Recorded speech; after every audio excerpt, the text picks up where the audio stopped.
telepensantes, ya es martes 23 de abril y antes de comenzar tengo que preguntarles obviamente si es que vieron el programa de anoche de nuestro canal de La Vane con la Nubia Vivanco y Jorge Reyes, buenísimo como ya es de costumbre, aunque venga un poco de cerca la recomendación, pero miren, el título del programa es Chile o un Bukele o la narcodictadura. Obviamente con estos panelistas, con estos invitados con los que estuvo La Vane y con este título ya más o menos se pueden imaginar cuál es la dirección que tiene este programa. Así que se los voy a dejar al final de este video por si no lo han visto. Vamos a comenzar hoy día a propósito de narcos y dictaduras, ¿no?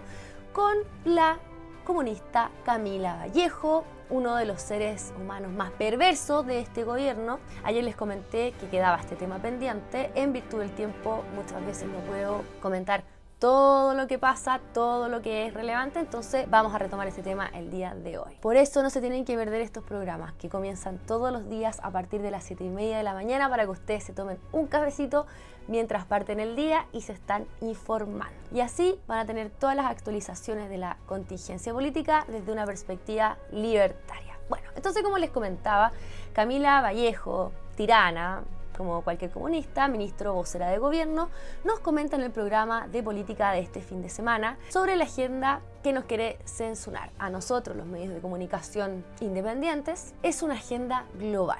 No era como que no lo supiéramos, pero qué bueno que ya lo estén reconociendo. Y es que ya no les queda mucha alternativa, en realidad. Y sabemos además que son muy hábiles con el lenguaje. Y fíjense que ella dice que quiere proteger la libertad de prensa, el derecho a la información, que en realidad no es lo mismo que la libertad de expresión. Así es como manipulan la información. Señor director, vamos por favor a ver qué es lo que nos dice doña Camila Vallejo. Somos sede del Día Mundial de la Libertad de Prensa, algo que se celebra todos los años, los 3 de mayo. Bien, es un momento donde Chile se abre al mundo para reflexionar en materia de derecho a la información, libertad de expresión, libertad de prensa, ver cuáles son los desafíos que tenemos en este siglo XXI en torno a esto, y van a haber grandes representantes internacionales. Obviamente vamos a tener la presencia, porque esto lo lo organiza principalmente UNESCO, en colaboración con los estados que son sede, en este caso nuestra Cancillería, el gobierno. Pero vamos a estar con la presencia del secretario general también de las Naciones Unidas, porque está muy relacionado este tema con cómo enfrentamos la crisis climática y la generación de conciencia en torno a esto, y por lo tanto el rol que juega la prensa y los medios de comunicación en este ámbito. No, es orgullosa portavoz de la sede del Día Internacional de la Libertad de Prensa de la UNESCO ONU. ¿Ustedes creen que esto es casualidad? No, para los izquierdosos nada es casualidad. Nos habla entonces del derecho a la información, luego de la libertad de expresión y luego de prensa, en ese orden. Luego comenta que esto está muy relacionado a la crisis climática. Ojo, ya no hablan de calentamiento global ni de cambio climático, sino más bien crisis climática. Y ustedes se preguntarán, ¿por qué está relacionado esto con la libertad de prensa? Quizás les parece ridículo, pero no lo es. Entonces, para una persona que no está enterada de lo que Camila Vallejo está diciendo, la mayoría de los chilenos, entendámoslo, porque se entiende también que estén preocupados de sus cosas diarias, de llegar a fin de mes, de sus trabajos, porque está dura la cosa, de estar con su familia. Quiere entender el contexto en el que nos encontramos. Pero lo que está haciendo realmente Camila Vallejo es condicionar las libertades que ella misma menciona a su discurso hegemónico ecologista, que sabemos, ustedes y yo, telepensantes, que es la punta de lanza de la agenda globalitarista. Ahora, miren el ataque directo que hace a los medios de comunicación alternativos. Señor director, vamos a ver el siguiente video. Y además la agenda para enfrentar la desinformación, que es una agenda mundial. No es un interés solo de nuestro gobierno. Esto es clave, Iván, porque ustedes como la prensa, los periodistas, pueden hacer mucho para esto.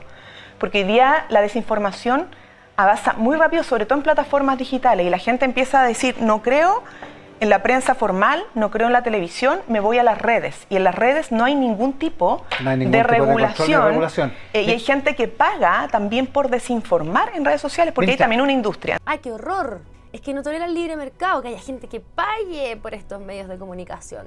Y la verdad es que sí es cierto, la gente ya no le cree a los medios convencionales. Por algo es, ¿no? Por una cosa instintiva. Generan desconfianza. Así que gracias, Camila, por darnos la razón. Recuerden que cualquier cosa que no vaya con el único y tirano discurso que ellos promueven, ellos usan el ataque de la desinformación. Pero en realidad los que mienten son ellos permanentemente. Y los medios se prestan para esta tanda. Como cuando nos decían que esto de la inseguridad era una sensación de inseguridad, que ahora estamos mejor que hace 2 años. Por ejemplo, esto y tantas cosas más. Bueno, buena noticia. Héctor Yaitul, líder de la CAM, es considerado culpable. Que bueno, por ley de seguridad del Estado, hurto simple, usurpación violenta y atentado contra la autoridad. Recordemos que este infrahumano, narcisista, y no digo narciso como un insulto, sino como el diagnóstico que ejecutaron los peritajes dentro de la misma investigación, en la causa, digamos, enviaba hasta comunicados de prensa de los atentados que hacía. Vale decir, esa prensa que a Camila Vallejo tanto le gusta, ¿no?, que reivindica la causa, la supuesta causa mapuche, ¿no?, para encubrir a estos terroristas, tenía estrecha relación con este infrahumano. Conocían incluso la ubicación del personaje, tenían el contacto, y así con la libertad de prensa, ¿no? El Ministerio Público solicita 25 años de prisión. La sentencia será dada a conocer por el Tribunal Oral en lo Penal de Temuco el próximo 7 de mayo a las 13 horas. Ojalá les den los 25 años completos, al menos 25 años. Yo hubiese pedido más, no sé, no soy abogada, pero las cosas que hacía Yaitul eran terribles, terribles. Tenía a la gente aterrorizada en la zona, él y tantos otros más. Bueno, ahora esto dice mucho, esperemos bien cuál va a ser la decisión del tribunal en realidad la sentencia, pero el crimen sigue en nuestro país en su máximo esplendor. Miren, investigan hallazgo de cuerpo al interior del canal Santa Marta en Maipú. El cuerpo apareció ayer lunes mientras los funcionarios municipales realizaban labores de limpieza en los canales.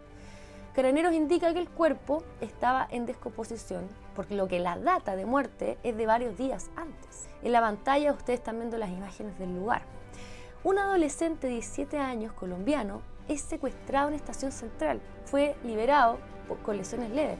Esto luego de que su madre comenzara a recibir mensajes extorsivos de parte de los captores. Y también su hermano. Imagínense, qué terrible debe ser para una madre esto. Ahora, era colombiano. Al menos 8 asaltantes amenazaron con armas y amarraron los pies y manos para robar todo lo que pudieron a una familia en San Miguel. Imagínense. En Tintil hubo otro incidente de similares características. O sea, imagínense el terror de los chilenos que no están pudiendo vivir tranquilos en sus propias casas. En Maipú hicieron un portonazo y ya no solamente robaron el auto, sino que entraron a la casa. O sea, ya el portonazo no es para robar el auto. Entraron a la casa y les robaron todo, absolutamente todo lo que tenían. Detienen a 2 venezolanos que vendían droga con formato delivery en la región metropolitana.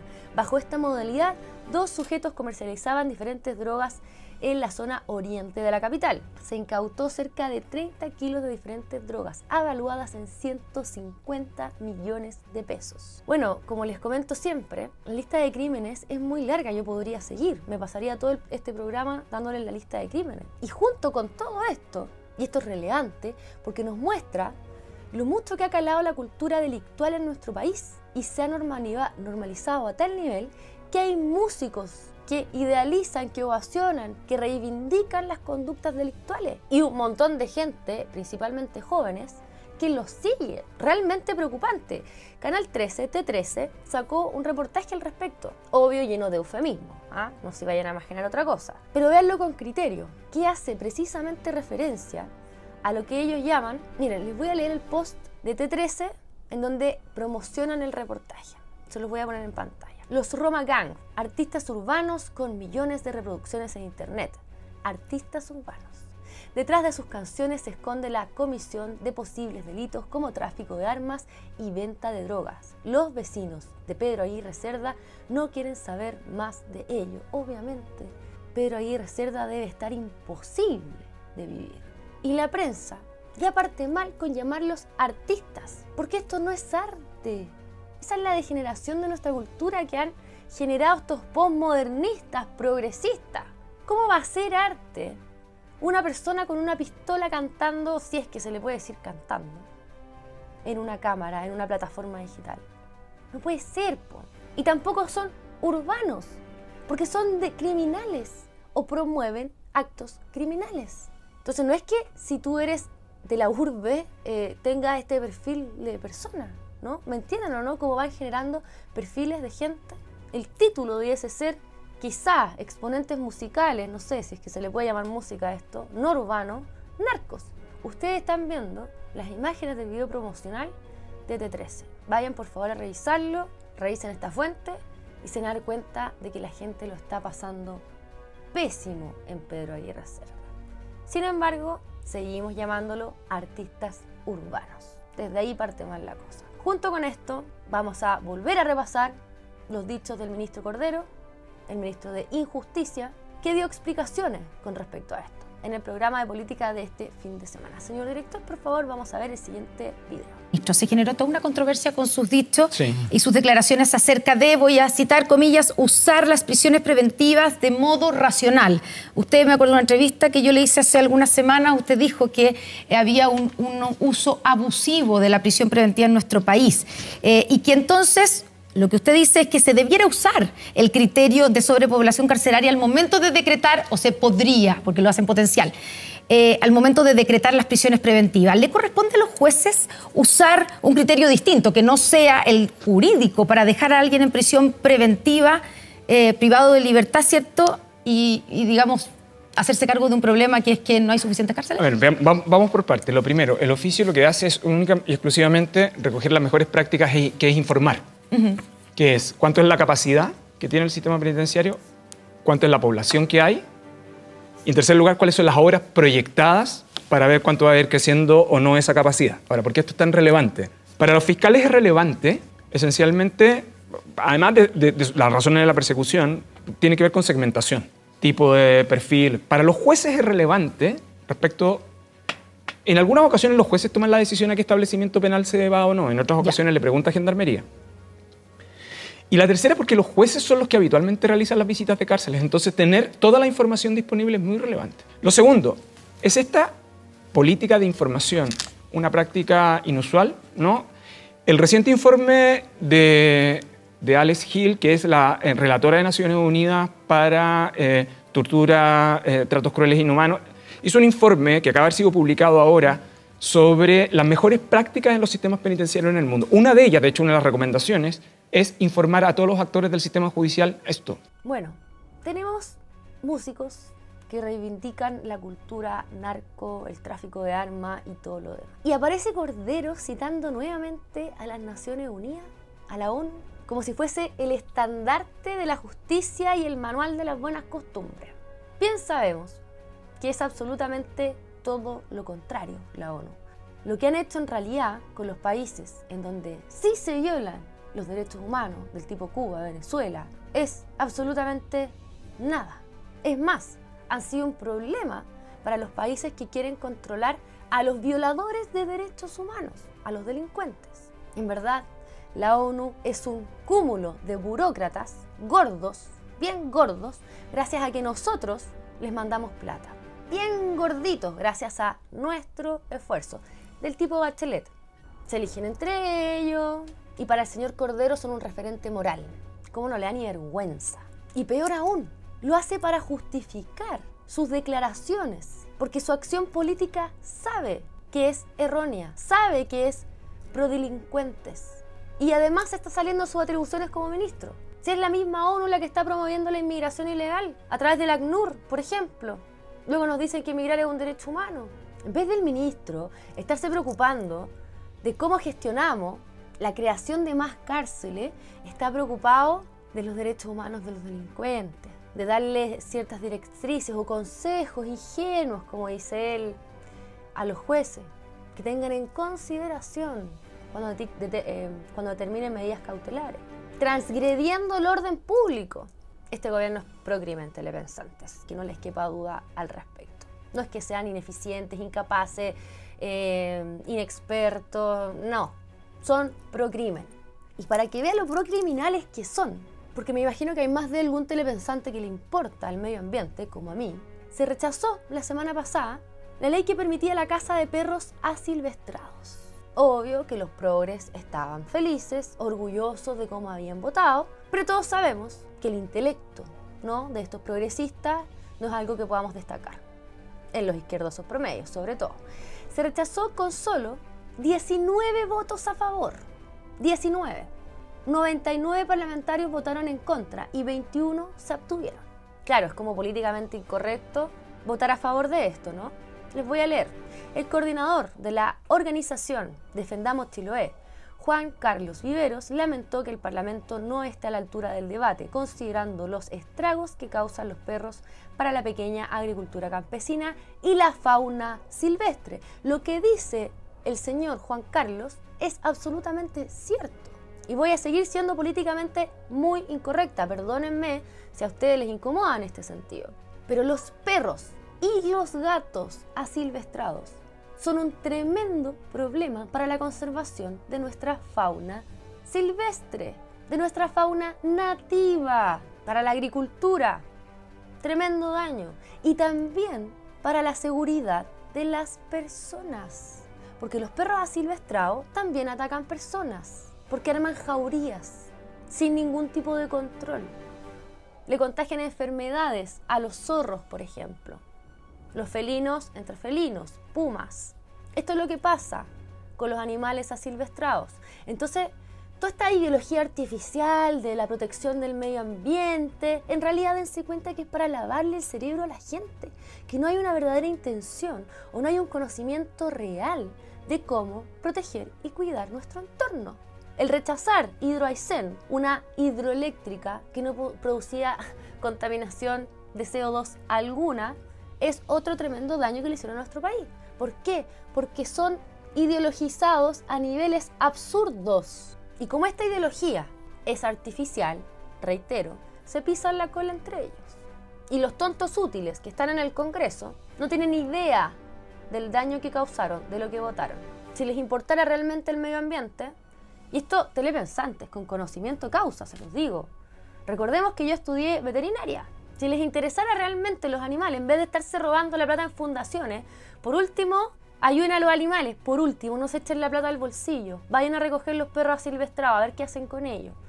Porque ni siquiera se pueden reeducar estos perros o domesticar. Son salvajes. No es que los puedan dar en adopción a alguna familia. ¿Se entiende? Lo mismo pasa con los gatos, que se comen los pajaritos, los huevos, y después andan alegando y golpeándose el pecho de los animales en peligro de extinción en nuestro país. Si son patéticos. Esto me enoja, me indigna. Y realmente me preocupa que tan solo 19 parlamentarios hayan votado a favor de esto. Bueno, vamos a hablar del tema al momento, ya que estamos hablando del Congreso. Porque para variar, los centristas, que se dan cuenta del inmenso poder que tienen, esto con un discurso de superioridad moral, porque los extremos son tan malos, ¿no? Nos ponen a nosotros como extremos. Pero ellos son extremadamente centristas, los voy a decir así. Van para donde les conviene. Estoy hablando de demócratas, de los amarillos, que son dos gatos. Se descolgaron del veto a la presidencia de la Cámara Baja, de la Cámara de Diputados. Miren, este post de Gonzalo Lacarrera lo explica muy bien. Se los voy a poner en pantalla y se los voy a leer. Mi voto a regañadientes por Johanna Pérez para presidir por la oposición la mesa me vuelve a ratificar que la pseudoderecha genuflecta nunca aprende. Hoy Johanna y sus camaradas se abstuvieron. No me vuelvan a pedir el voto. Pero evidentemente pues aparece la derecha apoyando al centro, a este centro que va para donde le conviene.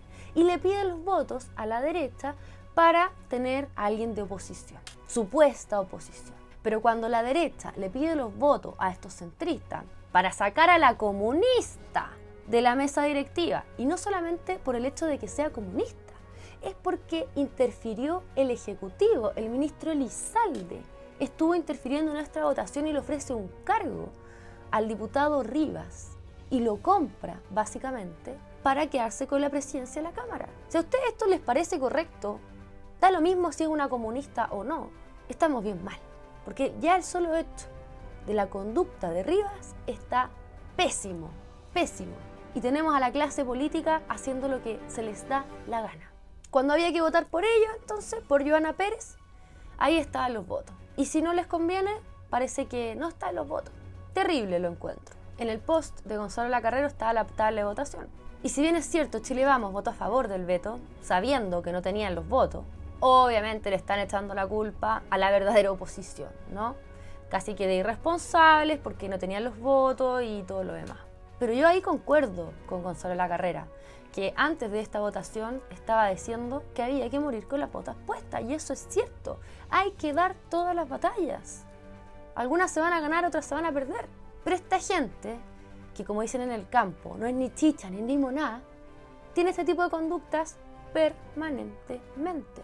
Por eso es tan nefasto el centro político, porque navegan con el viento. No defienden principios, no defienden valores. Ahora, claro, los partidos, ahora como hay que cambiar y están con esta idea de reformar el sistema político que ellos reformaron, ¿ya? Y lo dejaron peor. Entonces ahora quieren dejarlo aún peor. Quieren generar una partidocracia, ya hemos hablado de ese tema antes, supuestamente para modificar esto de los descolgados, de estos centristas. Pero díganme usted, que estén esos parlamentarios sentados en el Congreso, ¿de quién es la responsabilidad? De los mismos partidos políticos. Entonces sería bien bueno que los partidos políticos asuman su responsabilidad y dejen de poner candidatos que no representan los valores y principios de cada partido. Porque claro, hoy día los partidos ponen a cualquier Erika Olivera, ¿no? En el caso de Renovación Nacional, una deportista destacada, sí, todo lo demás, pero ella vota con la izquierda siempre. Siempre. Sin embargo, está en un cupo de Chile Vamos. Entonces, el problema no es que haya que ser más tiranos con los parlamentarios desde el partido. No. Generar una partidocracia no es lo que hay que hacer. Lo que hay que hacer es ser responsable al momento de elegir a los candidatos. Por favor. Si genera una partidocracia, se destruye la democracia. Se destruye. Porque una de las tantas cosas que quieren poner en esta reforma al sistema político, no por los descolgados, para la disciplina partidaria, es que los parlamentarios que no tengan bancada pierdan su escaño en el Congreso y todas esas personas que votaron por ese parlamentario se quedan sin representación. Entonces, ¿qué es lo que va a pasar? Los partidos políticos van a poner gente del tipo Erika Olivera, conocido, famoso, para que la gente vote por ellos. Y una vez que la Erika Olivera les deje de servir, cambian el parlamentario al que a ellos les acomode más. Eso es lo que va a pasar.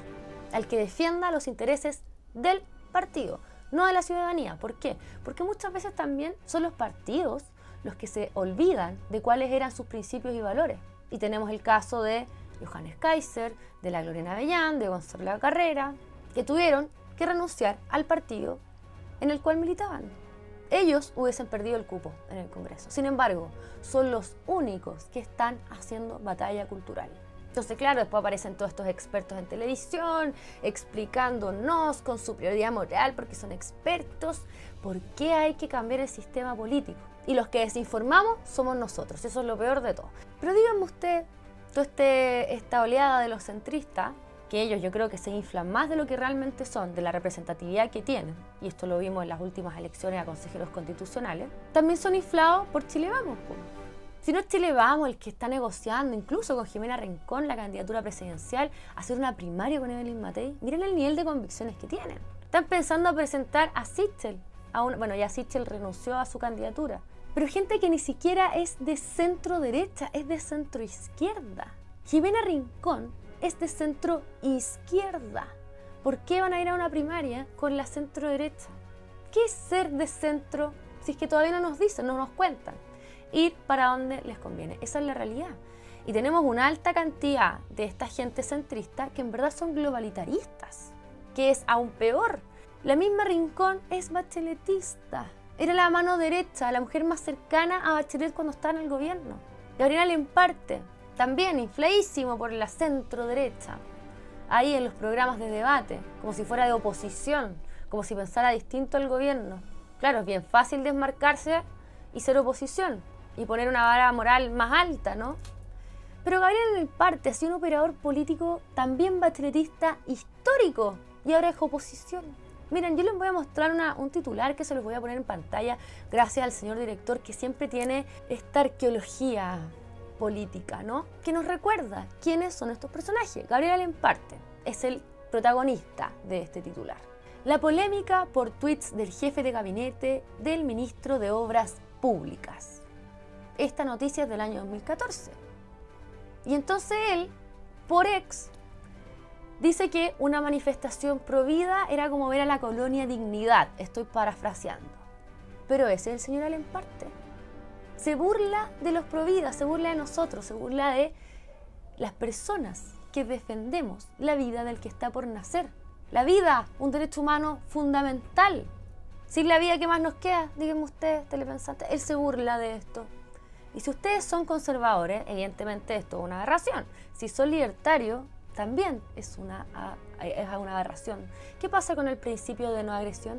Díganme ustedes. Entonces, ¿cómo es posible que se esté promoviendo a este tipo de gente como si fuesen de oposición, ¿no? Terrible, me parece. Ahora, mientras tanto, estos demócratas, ¿no? Curioso nombre del partido. Si ni siquiera les importa que el Partido Comunista esté en el poder de la Cámara de Diputados, un poder del Estado, la doctora Carmona, del Partido Comunista, se reúne en La Habana, con el presidente del Parlamento cubano. Pura vocación democrática de los demócratas. No les preocupa para nada que el Partido Comunista se esté haciendo del poder. En el encuentro, el líder del Partido Comunista firmó una hoja de ruta para fortalecer su vínculo con el Partido Comunista de Cuba. ¿Ah? O sea, los que no creen en la democracia, en las democracias liberales, como creemos supuestamente todos nosotros, ¿no? Supuestamente, porque claramente ellos creen en cualquier cosa menos en una democracia liberal, en una posdemocracia, en una tiranía, cualquier cosa. Cualquier cosa. Está reivindicando a Cuba, que mata a los ciudadanos que son opositores, que los tortura, que los persiguen. Por su parte, el presidente de la Asamblea Nacional, Esteban Lazo, felicitó que Carol Cariola haya sido elegida para encabezar la testera de la Cámara de Diputados. O sea, fueron a contarle al Partido Comunista Cubano, fueron a rendirles cuenta. Y al Partido Demócratas Amarillos no les importa. ¿Para qué hablar de Chile Vamos? Que no le pusieron ni un esfuerzo a sacar a Cariola de donde está, cuando tenían los argumentos de sobra. Qué patética nuestra oposición. Si es que se les puede llamar oposición, queridos telepensantes. Con esto voy a ir cerrando, pero antes tengo que darles un servicio de utilidad pública. El día sábado 27 de abril, ustedes bien ya saben, es el Día del Carabinero. Y el señor Claudio Crespo ha estado en nuestro canal, autor del libro G3, Honor y Traición.